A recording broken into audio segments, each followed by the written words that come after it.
Bilo da hrčete vi ili vama draga osoba, pogledajte ovaj video jer ćete saznati šta da uradite, kako da to sprečite i izlečite. Jer ako vam se dešava da se probudite uveče, u toku noći, suva su vam usta, ujutru ste umorni, razdražljivi i u toku dana vam se non stop spava, hvata vas onaj san u nekim momentima, naročito tipa kad vozite ili kad radite nešto opasno, mnogo je bitno da izlečite vaše hrkanje i da uradite sve što možete na prirodan način, a ima i drugih stvari, pričat ću o sve. Jer hrkanje je jedan zvuk vibracije mekih tkiva u našem grlu, nosu i generalno ušću ždrela. Sad, interesantno je da kada vazduh prolazi i kada je sužen taj prolaz, jednostavno dolazi do tih i vibracija, ali sa druge strane i tih zvukova. Jer zamislite kao da uzmete jedno crevo, na primjer da polivate baštu, i kada suzite onaj otvor, voda šiklja brže i zviždi, pravi se jedan zvuk. Isto važi i sa vazduhom kada vi dišete. Jer čim legnemo, mišići nepca, jezika i ždrela se opuste i automatski prolaz postaje uži, vazduh brže struji i nastane hrkanje. Činjenice su da kada pričamo o hrkanju, veoma je često. Kod muškaraca preko 60% muškaraca, čak se pominju i veće brojke, naročito kako se stari, povećava se i hrkanje, ali kod žena je taj broj negde oko 40, međutim interesantno je da i deca mogu imati taj problem negde oko 10 do 15%. Mnogo je važno da shvatite da sad hrkanje po jačini može biti različito. Ako pričamo o decibelima, može biti čak od 50 do 100 decibela. Znači tipa da se čuje neko po jačini kao usisivač ili tester. Jer hrkanje predstavlja onako jedan problem koji može biti uvod u nešto što može biti jako opasno, kao što je možda opstruktivna apnea i tako dalje. Međutim, uglavnom može biti bezazleno, ali nekim ljudima smeta.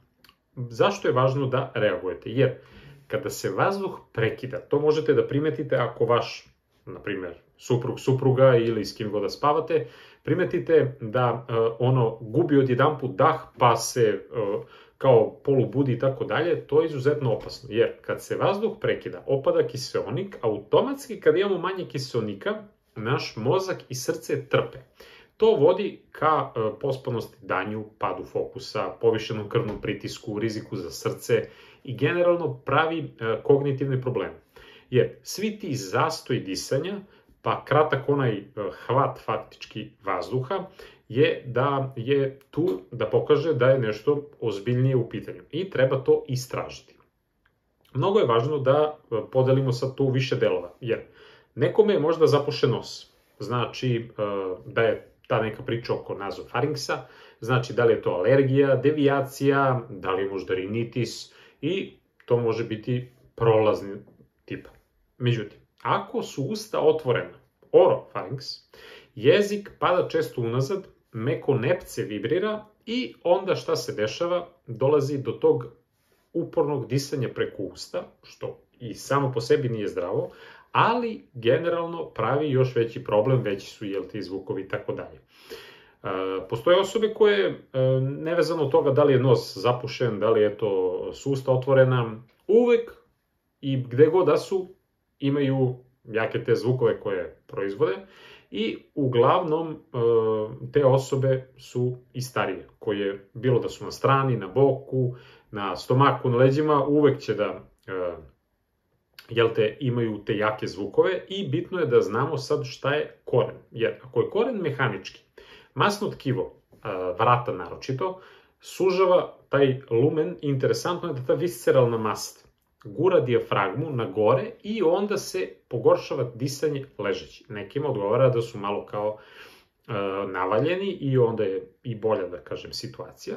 Ponekad zbog same anatomije nosa, usta, grla, nekih devijacija, velikih krajnika, polipa i tako dalje, može da se desi da imaju možda drugačiju bradu i generalno kada su mišići lica slabi, sve to može u nekom procentu da utiče. Kao što rekoh, položaj. Generalno, leđa su onako klasika, jel te, za hrkanje. Iz kog razloga? Zato što jezik pada unazad. Postoje jastuci neki koji onako više su i veći i više pritiskaju bradu.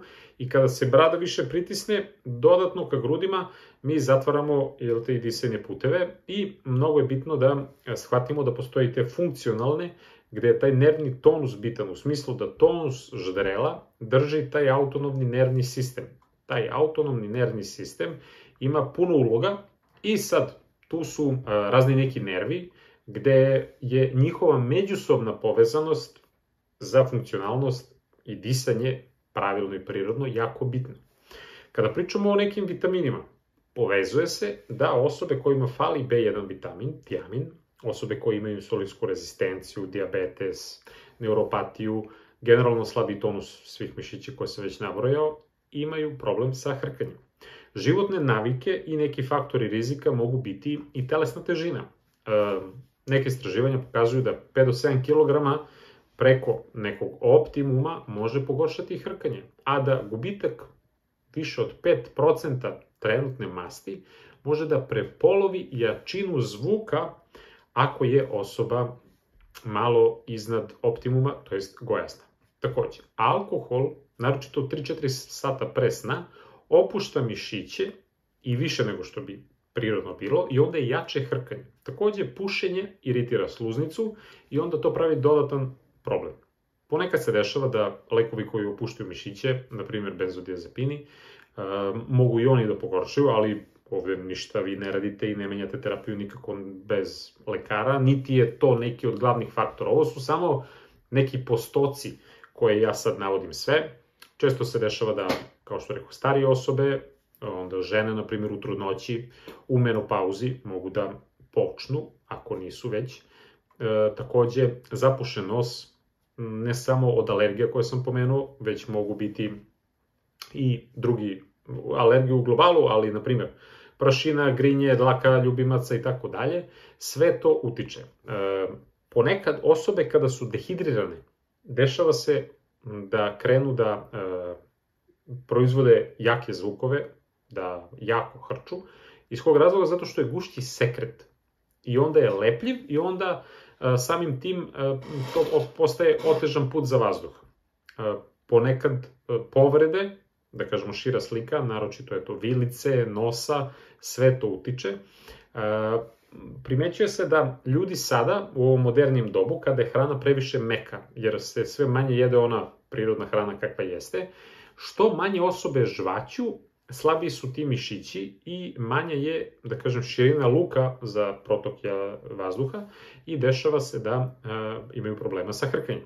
Rešenja su vežbanje nosnog disanja, konstantno, više žvakanja, naročito sirovog povrća koje je onako malo jače, tipa celer, šargarepa, tako dalje, manje blendanja, a s druge strane, kada jedete optimalno, nutritivno jaku hranu i kada unosite i prirodno ili kroz suplemente D, vitamin K2, generalno minerale za kosti i zglobove i zube, naravno, to već podiže nivo vaše odbrane od hrkanja. Naravno, sve ovo u kombinaciji sa lekarom ili farmaceutom.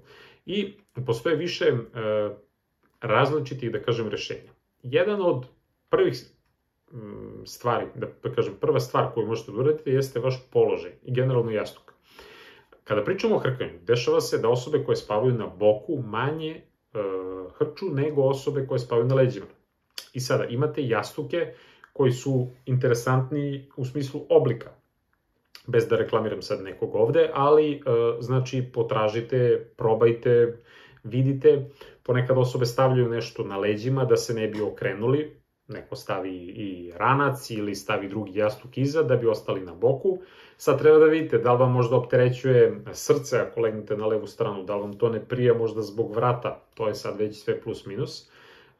Postoje i ti neki kao klinasti jastuci koji podižu torzo za nekih skoro pa 20% i onda je smanjeno hrkanje.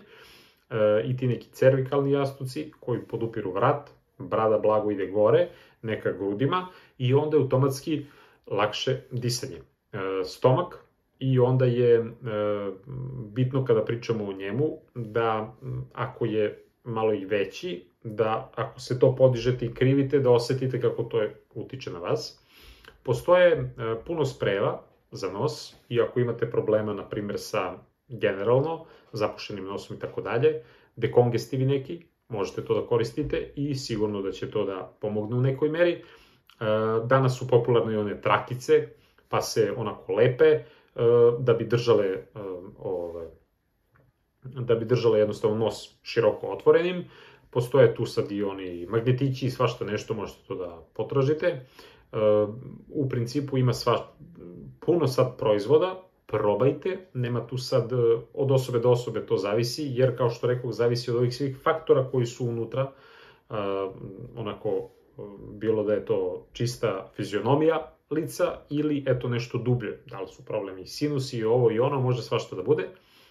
Ponekad okruženje zavisi u smislu da osobe koje koriste prečišćivače vazduha, naročito sad pošto živimo u zemlju kako i živimo, gde je vazduh, nažalost, zbog cele te situacije katastrofa, osveživač, prečišćivač vazduha, ovlaživač vazduha, sve te neke kombinacije, naročito ako ste u sredini gde se puno i kreću ne samo automobili, industrija, loži i tako dalje, ima tu mnogo faktora, naročito ako nema drveća, zelenila i tako dalje, mogu da pomognu dosta. Od nekih prirodnih biljaka interesantno je da lavanda može da pomogne onaj ulazak u san, jer generalno osobe što im duže treba kao da uđu u san, posle brže, da kažem, i krenu sa hrkanjem i lavanda je dokazana da dosta onako prija, ima osobe koje ne vole, ali dobro, možete to lavandu tu negde staviti, naravno prirodnu, ne ove osveživače. I ona popularna stvar, a to je da ako vaš partner mnogo hrče, čepići za uši, samo vidite da su onako anatomski, prirodnih nekih i oblika i sad imate i tu neke gradacije i po jačini, da mogu da spreče, smanje, da bi vi mogli da uđete u san ako vaš partner hrče. Kao što rekoh, izbegnite i ugljene hidrate tik pred spavanjem, naročito tipa šećere, jer to sve može da utiče na onu sluz. I kada pričamo o celoj toj priči, shvatite da ako već vaš partner ne može to da izleči, vi sve uradite da se vi što brže uspavate, da li ćete pre njega da se uspavate, pa onda nebitno da on hrče ili ne. Nemojte kofein da uzimate tik pred spavanje. Ponekad je interesantno da osobe koje često vežbaju uveče imaju problem da se uspavaju, a kada se vežba ujutru, studije pokazuju da je dosta bolji san i onda ne preterujte sa tim treninzima tik pred spavanje. Popularan je trend i onako viralna neka stvar od pre par godina da se lepe usta. To može da bude dobra stvar, međutim mora da se pazi zato što u snu može da dođe do promena i ritma disanja i generalno, i ako imate neku dublju problematiku i ako se nos nešto zapuši i tako dalje, može da bude potencijalno opasno, tako da s tim izuzetno oprezno pazite s čim se igrate i probajte nešto od ovog. Pišite, interesuje me baš u komentarima šta vi radite, bilo da je to po pitanju ishrane, da li je to neka dijeta, šta vam pomaže, da li ste kada ste možda izbacili alkohol, cigarete, da li ste primetili neko poboljšanje, možda kada ste promenili dušek, jastuk, kakva je situacija tu bila, da li ste prekinuli uveče da gledate možda TV, telefon i tako dalje. I alergeni, interesantno je da to dosta onako utiče. I vidite, pogotovo kada pričamo o vašem zdravlju, u smislu telesne mase, da li možda možete da smršate malo i da vidite šta se tu dešava i onda sve to malo po malo će dati veliki, da kažem, benefit, jer, da kažem, na neke stvari možete da utičete vi, na neke stvari idite kod lekara. Jednostavno, ako imate problem, danas bar te operacije su postale onako rutinske, dosta toga može da se izvede. Primetit ćete da, i to već sam više puta pominjao, sad pogotovo u zimskim mesecima, suplementacija vitaminom D, baš zbog manjka sunca, je izuzetno dobra za taj ritam spavanja, ali naravno kontakt farmaceut-lekar. I važno je da hrana bude što raznovrsnija, bilo da je to samo kroz prizmu povrća, voća, meso ko voli, ko ne, ali eto, sve to malo po malo će dati bolji san, a na vama je da se posvetite tome, jer dosta ljudi traži instant rešenja za neke stvari možda ima, ali u suštini da bi se rešio problem koji dosta dugo traje, tu tek treba da se poradi. Tako da, bit će video gde ću samo pokazati vežbe za hrkanje koje pomažu da se generalno svi mišići lica dovedu onako u neko prirodno, dobro stanje i da se eto i na taj način utiče, ako može, a vi istražite opcije. Dosta toga sam vam rekao šta možete sada da tražite, ima dosta toga online, da pročitate iskustva i tako dalje. I kažem, ako ne nalazite neko rešenje sami, kod lekara, možda je nešto do vas i sredit će se i to. Tako da eto, veliki pozdrav od mene, pišite baš u komentarima sve ovo što sam rekao i vidimo se u nekom od narednih videa. Do tada, veliki pozdrav od mene i uživo.